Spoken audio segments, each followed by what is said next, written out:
இந்த நாளின் காலை வேளையிலே ஆண்டவர் நமக்கு தருகிற வார்த்தை சங்கீதம் 22வது அதிகாரம் 24வது வசனம்.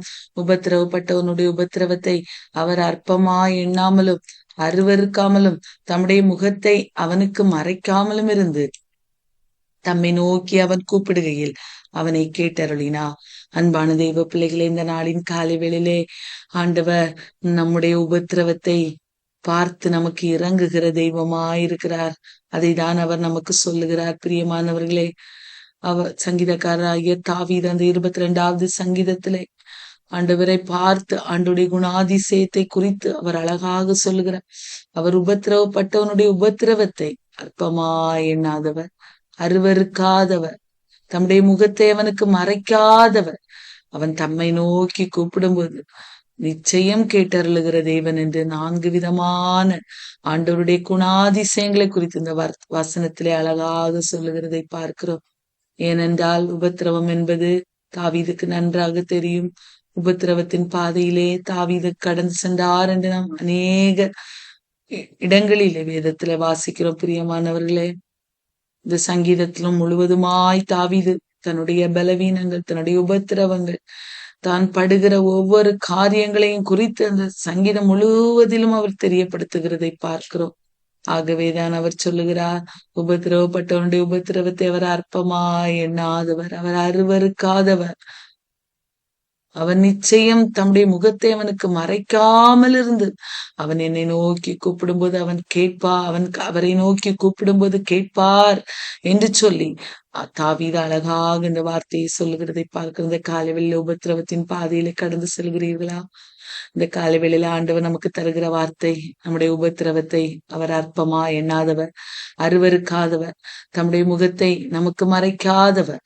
அவர் நிச்சயமாய் நம்முடைய ஜபங்களை கேட்டருளி நமக்கு நம் கடந்து செல்கிற உபத்திரவங்கள் பாடுகளில் இருந்து அவர் நிச்சயமாய் விடுதலையை தர அவர் வல்லவராயிருக்கிறார். பிரியமானவர்களே, சங்கீதக்காரனாகிய தாவீதை குறித்து நாம் பார்க்கும்போது அநேக உபத்திரவத்தின் பாதையிலே அவர் கடந்து சென்றார் என்று சொல்லி பார்க்கிறோம். பிரியமானவர்களே, அன்பானவர்களே, இந்த உபத்திரவத்தின் பாதையிலும் கர்த்தாவே, என்னுடைய உத்தமத்தை நீர் ஆராய்ந்து பார்த்து எனக்கு நீதியாய் எழுந்தருளுங்க என்று அநேக சங்கீதங்களிலே தாவீது சொல்லுகிறதை பார்க்கிறோம். உபத்திரவத்தின் பாதையிலே கடந்து சென்றாலும் அன்பான தெய்வ பிள்ளைகளே, ஆண்டவரை பிடித்துக் கொள்ளுகிற ஒரு தெய்வ மனிதனாய் தாவீது இருந்தார். பிரியமானவர்களே, உபத்திரவத்தின் பாதையிலே அவர் கடந்து சென்றாலும் ஆண்டவரை விடாமல் பிடித்துக் கொள்ளுகிற ஒரு தெய்வ மனிதனாய் தாவீது இருந்தார்.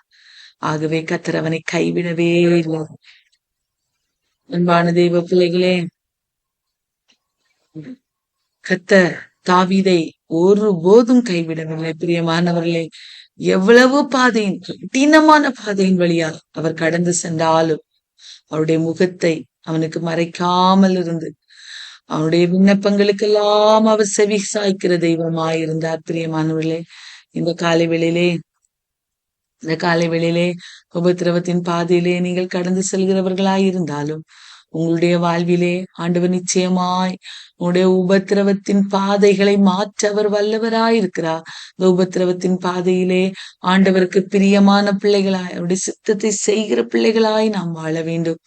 முறுமுறுக்காதபடிக்கு ஆண்டவரை பிடித்துக் கொள்ளுகிறவர்களாய், ஆண்டவர் என்னை நடத்துகிற பாதை அது அவருக்கு தெரியும், அவர் நிச்சயமா இந்த பாதையிலிருந்து எனக்கு விடுதலையை தருவார் என்கிற நம்பிக்கையிலே நாம் ஒவ்வொரு நாளும் பெருகுகிறவர்களாய் காணப்பட வேண்டும். பிரியமானவர்களே, பாருங்க, தாவீதனுடைய வாழ்விலே அநேக உபத்திரவங்கள் எல்லாராலும் அவர் கைவிடப்பட்டார் என்று நாம் பார்க்கிறோம். பாருங்க, பார்க்கும்போது அவருடைய குடும்பத்திலே, வீட்டிலே அவருக்கு ஒரு நல்ல ஒரு ரெகக்னைசேஷன் இல்லாம இருந்தது. சகோதரர்கள் அவனை வெறுத்தார்கள். அடுத்து பாருங்க, திருமணம் ஆகிறது. அங்கே பாருங்க, அவனுடைய மாமனாராகிய சவுல் அவனுக்கு ஜீவகாலமெல்லாம் எதிரியாய் மாறுகிறார். தன்னுடைய மனைவியாகிய மீகாள் அவரை அவமதிக்கிறவளாயிருந்தாள் என்று வேதம் சொல்லுகிறது. தன்னுடைய பிள்ளைகள் மூலமாகவும் அவர் நெருக்கப்படுகிறவராயிருந்தார். ஆனால் எல்லா சூழ்நிலைமைகளிலும் அவர் செய்த ஒரே ஒரு காரியம் துதி. அவரை துதிக்கிறதை மாத்திரம் அவர் விடவே இல்லை. பிரியமானவர்களே, துதித்து கொண்டே இருந்தா அவர் சொல்லுகிறார் பாருங்க, இந்த அதிகாரத்துல மகா சபையிலே நான் உம்மை துதிப்பேன் என்று அவர் சொல்லுகிறதை பார்க்கிறோம். 22வது வசனத்துல உமது நாமத்தை என் சகோதரருக்கு அறிவித்து சபை நடுவில் உம்மை துதிப்பேன் என்று சொல்லுகிறதை பார்க்கிறோம். அநேகருக்கு நடுவாய் துதிக்கிறதும், தனிமையாய் அவரை துதிக்கிறதும், அவரை மகிமைப்படுத்துகிறதும் தன்னுடைய பழக்கமாக வைத்திருந்தார் தாவீது.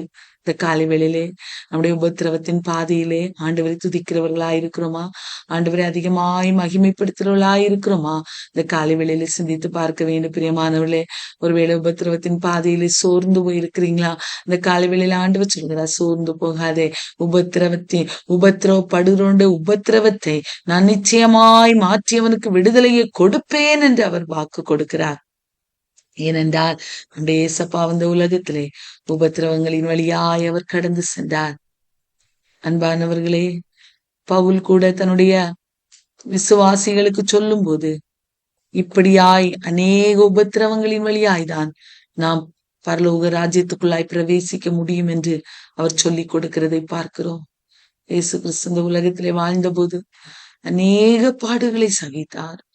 பாருங்க, எல்லாரும் அவரை சுற்றி இருந்தவங்க எல்லாரும் அவரை அவமதித்தார்கள், அவருக்கு விரோதமாய் மாறினார்கள். ஆனா அவர் ஆண்டவரை பிடித்து கொண்டு பிதாவினுடைய சித்தத்தை செய்கிறதிலே தன்னுடைய முழு கவனத்தையும் செலுத்துகிறவராயிருந்தார். இந்த உலக ஓட்டத்திலும் கூட, நம்முடைய வாழ்விலும் கூட நாம் நம்முடைய ஆண்டுடைய சித்தத்தை நிறைவேற்றுகிறவர்களாய் இருக்க வேண்டும். உபத்திரவத்தின் பாதையில கடந்து சென்றாலும் என் ஆண்டவர் என்னுடைய இந்த சோதனையை, இந்த சூழ்நிலைமையை மாற்ற வல்லவர். வேதத்திலே எத்தனையோ பரிசுத்தவான்களுக்கு செய்திருக்கிறார் அல்லவா? அவர் எனக்கு நிச்சயம் செய்வார். என்னுடைய உபத்திரவங்களை மேன்மையாய் மாற்றுவார், சந்தோஷமாய் மாற்றுவார்.